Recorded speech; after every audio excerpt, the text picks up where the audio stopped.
Halo anak, selamat datang di kelas matematika. Nah, yang pertama kita lihat bentuk umum dari matriks. Di sini Ibu sudah tuliskan bentuk umum matriks. Yang kita lihat di sini adalah ada huruf besar, huruf kapital A, kemudian ada huruf kecil M kali N, kemudian ada kurung siku, kemudian ada huruf A kecil, yang di sininya ada indeks angka. Oke? Nah, yang perlu diperhatikan yang pertama, untuk bentuk umum matriks berarti kita harus menulis lebih dahulu dan pertama adalah nama matriks. Oke? Ini yang A besar ini nih adalah nama matriks. Nama matriks itu wajib ditulis dengan huruf kapital. Jadi harus ditulis dengan huruf kapital. Kalau yang tidak tahu istilah kapital, nama lain dari kapital itu adalah besar. Huruf kapital itu huruf besar. Ibu, nama matriks hanya A? Tidak. Silahkan gunakan huruf dari A sampai Z. Bebas engkau mau pilih nama apa. Nah, efeknya kemana? Ke huruf-huruf yang ada di dalam tanda siku ini. Oke, lihat. Kita punya nama matriks ini kan huruf A besar. Maka ini huruf-huruf yang ada di dalam siku ini adalah huruf A kecil. Nah, apa sih huruf-huruf ini? A11, A12 dan seterusnya sampai AN ini itu kita sebut sebagai elemen matriks. Oke, bahasa kerennya elemen matriks alias nama bekennya adalah anggota matriks. Ya. Jadi ada nama matriks.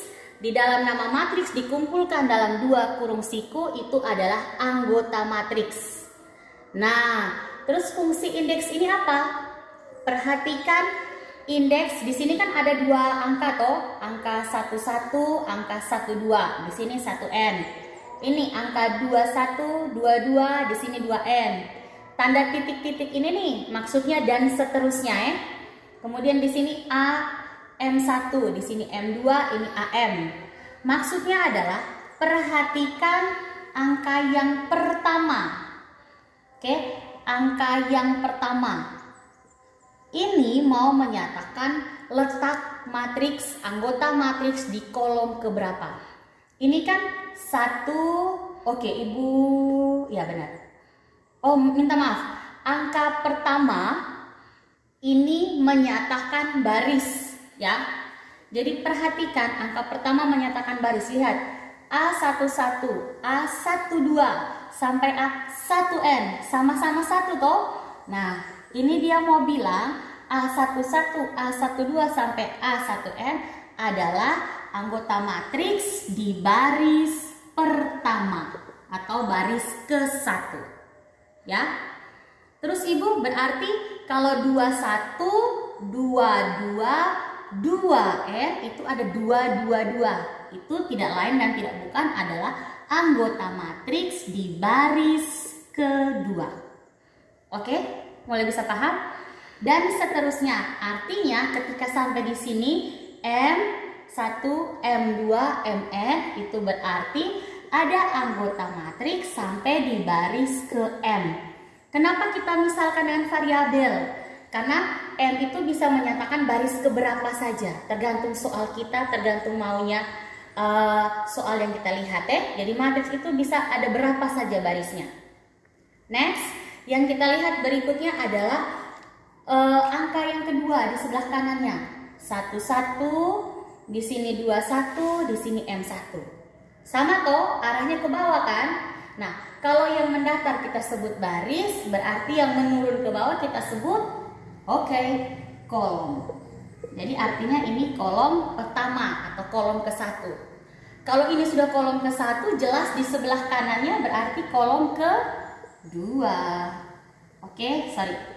Ini adalah kolom kedua. Dan seterusnya sampai kolom ke N.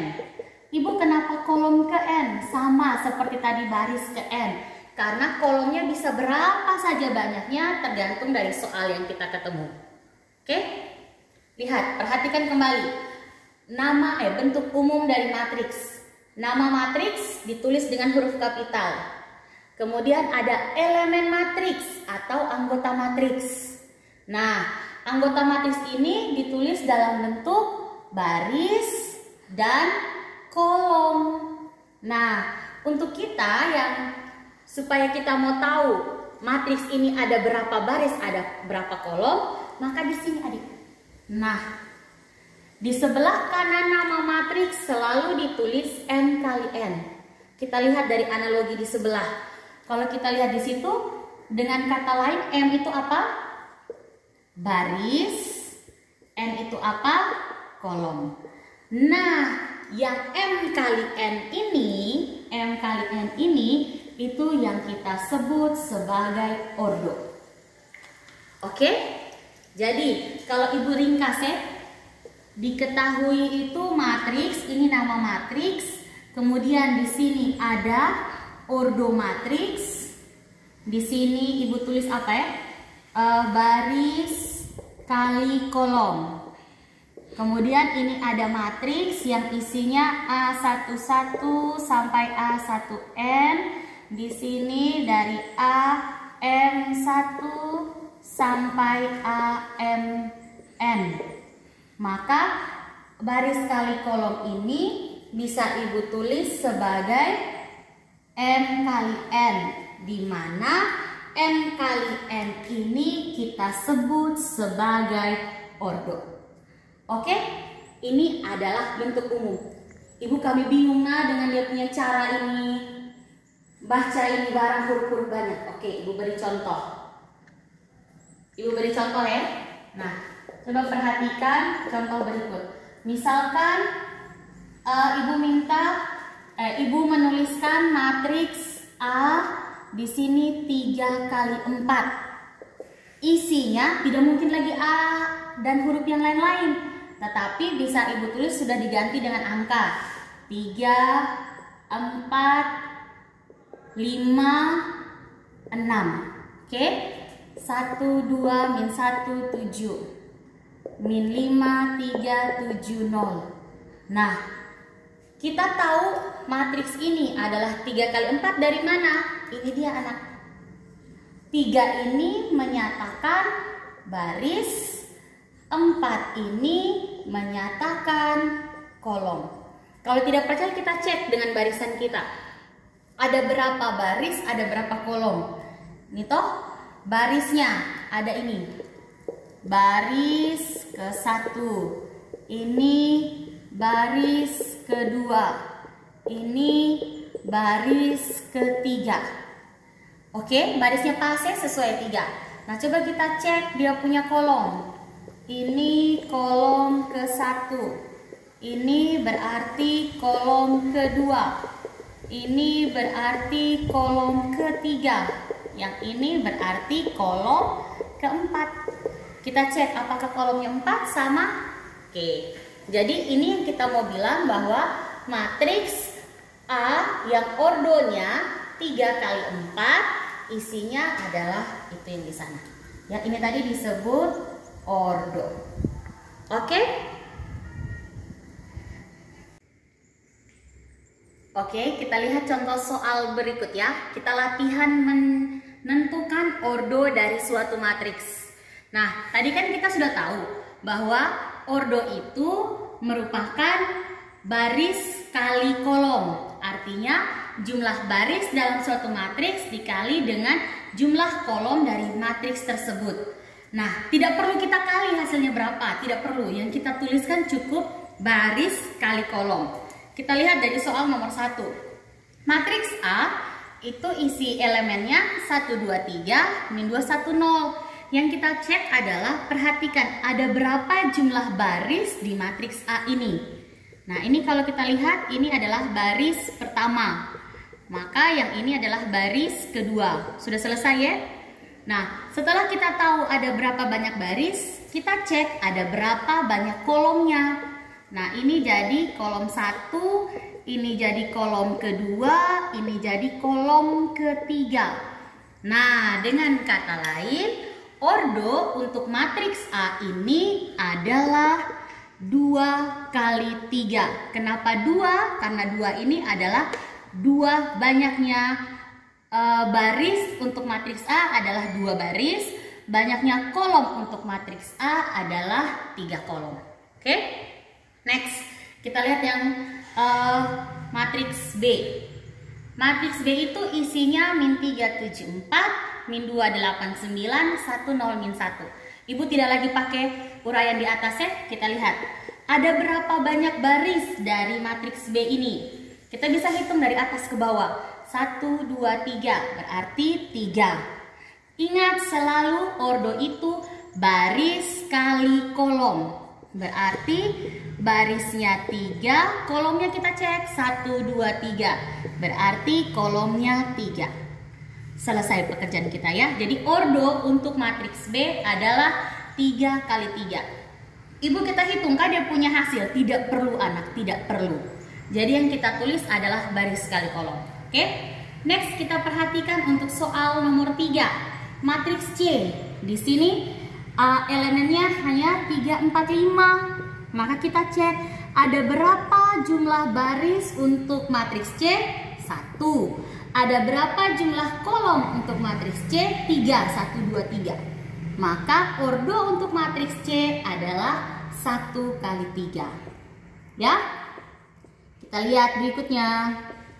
Untuk soal nomor 4, matriks D, kita perhatikan ada berapa banyak baris?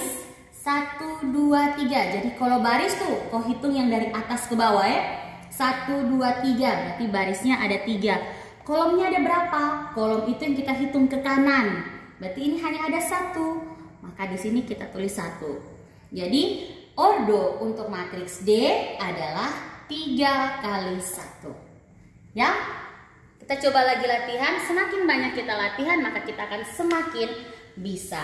Kita coba kembali lihat soal masih dengan menentukan nilai ordo. Kita cek untuk matriks nomor 5, matriks E. Ibu tidak lagi tulis ya, kalian harus mulai semakin lancar. Oke, semangat mencoba. Kita lihat ordo untuk matriks E. Itu sekarang ibu tulis variasi begini supaya kau belajar. Ordo matriks E kita cek ada berapa banyak baris? 1, 2. Berarti 2 kali ada berapa banyak? Oke, minta maaf ibu keliru. Baris 1, 2, 3. Berarti 3 kali berapa banyak kolom? 1, 2. Maka di sini ordo untuk matriks E adalah 3 kali 2. Lagi-lagi ordo tidak perlu hitung hasilnya. Jadi penulisan ordo itu supaya orang tahu matriks kita ada berapa banyak baris, ada berapa banyak kolom. Oke, matriks M. Kita mau cek ordo untuk matriks M. Itu berarti kita cek berapa banyak barisnya, 2 kali berapa banyak kolomnya juga 2. Nah, coba kita lihat matriks K. Matriks K ini nih cukup banyak ya. Ayo kita hitung. Baris berarti 1, 2, 3, 4. Berarti ada 4 baris kali 1, 2, 3, 4. Ada 4 kolom. Artinya ordo untuk matriks K adalah 4 kali 4. Sekali lagi ibu tekankan, ordo matriks itu tidak perlu kita hitung hasilnya, tidak perlu. Yang kita butuhkan dari makna ordo itu adalah supaya orang yang membaca matriks kita itu paham dan tahu ada berapa banyak elemen yang ada di dalam matriks kita. Nah, caranya bagaimana? Mereka tahu dari berapa banyak jumlah baris dan berapa banyak jumlah kolom yang ada pada matriks. Jadi itulah ordo matriks. Oke, selamat berlatih.